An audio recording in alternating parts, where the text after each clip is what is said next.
بسم اللہ الرحمن الرحیم۔ ناظرین، وی لاگ نمبر ہے 193 اور آج اس کی پہلی قسط ہے اور ہیڈنگ ہمارا پہلے سے جو چل رہا ہے وہ ہے صحیفہ چاک کیا جاتا ہے۔ ناظرین، اسلام کی کھلم کھلا تبلیغ کے خلاف مکمل بائیکاٹ کیا کفار نے۔ اس مکمل بائیکاٹ کے سلسلے کی چند سرخیاں تھیں: ظلم و ستم کا پیمان، 3 سال شبی ابی طالب میں صحیفہ چاک کیا جاتا ہے، اس کا بقیہ حصہ ہے، پیج ہے 160 ہم آپ کے سامنے رکھ رہے ہیں، پہلی قسط اور وی لاگ نمبر 193 کی صورت میں۔ ناظرین، اس کتاب کا نام ہے الرحیق المختوم، سیرت النبی صلی اللہ علیہ وسلم پر دنیا بھر میں اول انعام یافتہ کتاب ہے۔ یہ مولانا صفی الرحمان مبارک پوری رحمۃ اللہ علیہ اس کے رائٹر ہیں۔ ناظرین، رابطہ عالم اسلامی مکہ مکرمہ کے زیر اہتمام منعقدہ سیرت نگاری کے عالمی مقابلے میں اول آنے والی عربی کتاب کا عربی زبان میں جو کتاب ہے اس کا اردو ترجمہ ہے الرحیق المختوم۔ ناظرین، قال اللہ تعالی یسقون من رحیق مختوم، یہ لوگ سرے بمہر شراب پلائے جائیں گے۔ بسم اللہ الرحمن الرحیم۔ وَإِن تُطِيعُوهُ تَهْتَدُوا، اور اگر اس کی فرما برداری کرو گے تو راہ پاؤ گے۔ نحمدہ ونصلی علی رسولہ الکریم، بسم اللہ الرحمن الرحیم۔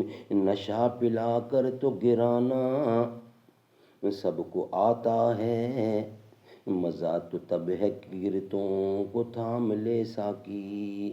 نشہ پلا کر گرانا تو سب کو آتا ہے، مزہ تو تب ہے کہ گرتوں کو تھام لے ساکی۔ ناظرین، یہ بقیہ حصہ ہے صحیفہ چاک کیا جاتا ہے اس کا۔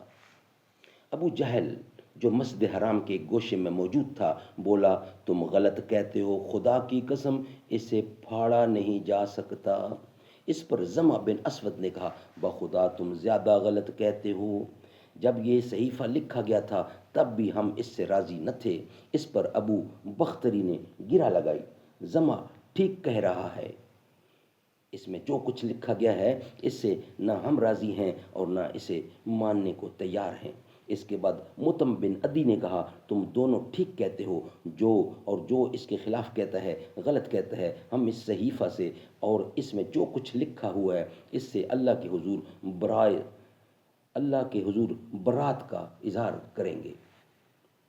پھر ہشام بن عمر نے بھی اس طرح کی بات کہی۔ یہ ماجرا دیکھ کر ابو جہل نے کہا، ہونے ہی یعنی یہ بات رات میں طے کی گئی، ہونے ہی یہ بات رات میں طے کی گئی اور اس کا مشورہ یہاں کی بجائے کہیں اور کیا گیا۔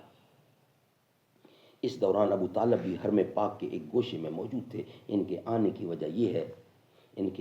وجہ یہ تھی کہ اللہ نے رسول اکرم صلی اللہ علیہ وسلم کو اس صحیفے کے بارے میں یہ خبر دی تھی کہ اس پر اللہ تعالیٰ نے کیڑے بھیج دیے ہیں جنہوں نے ظلم و ستم اور قرابت شکنی کی ساری باتیں چٹ کر دی ہیں اور صرف اللہ عز و جل کا ذکر باقی چھوڑا ہے۔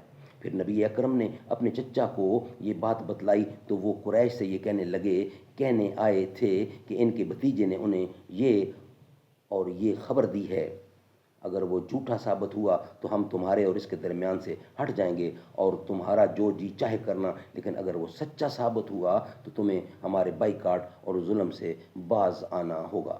جب قریش کو یہ بتایا گیا تو انہوں نے کہا، آپ انصاف کی بات کہہ رہے ہیں۔ ادھر ابو جہل اور باقی لوگوں کی نوک جھوک ختم ہوئی تو متم بن عدی صحیفہ چاک کرنے کے لیے اٹھا۔ کیا دیکھتا ہے کہ واقعی کیلوں نے اس کا صفایا کر دیا ہے، صرف بِاسْمِکَ اللہم باقی رہ گیا ہے اور جہاں جہاں اللہ کا نام تھا وہ بچا ہے یا کیلوں نے اسے نہ کھایا تھا۔ اس کے بعد صحیفہ چاک ہو گیا۔ رسول اللہ صلی اللہ علیہ وسلم اور بقیہ تمام حضرات شہبی ابی طالب سے نکل آئے اور مشرکین نے آپ کی نبوت کی ایک عظیم الشان نشانی دیکھی، لیکن ان کا رویہ وہی رہا جس کا ذکر اس آیت میں ہے، وَأَن يَرَوْا آيَاتٍ يُعْرِضُوا وَيَقُولُوا سِحْرٌ مُسْتَمِرٌّ۔ 54 54 صورت ہے اور دوسری آیت ہے اس کی، اگر وہ کوئی نشانی دیکھتے ہیں تو رخ پھیر لیتے ہیں اور کہتے ہیں کہ یہ تو چلتا پھرتا جادو ہے۔ چنانچہ مشرکین نے اس نشانی سے بھی رخ پھیر لیا اور اپنے کفر کی راہ میں چند قدم اور آگے بڑھ گئے۔ بائیکاٹ کی یہ تفصیل حسب ذیل ماخذ سے مرتب کی گئی ہے۔ صحیح بخاری ہم نے قرآن کی روشنی میں راج پہلو درج کیا ہے، صحیح بخاری میں ڈیٹیل اس کی موجود ہے۔ ناظرین یہ تھا آج کا ویلاگ نمبر 193 اور پہلی قسط تھی جو ختم ہوئی۔ انشاءاللہ نیکسٹ ہیڈنگ ہوگا ابو طالب کی خدمت میں قریش کا آخری وفد، وہ ہم آپ کے سامنے رکھیں گے۔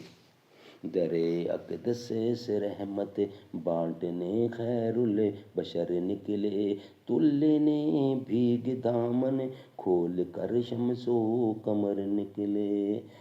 زمیں چمکی فضا مہکی گھٹا چھائی بہار آئی، کریم آقا شہ بطحا جہاں پہنچے جدھر نکلے۔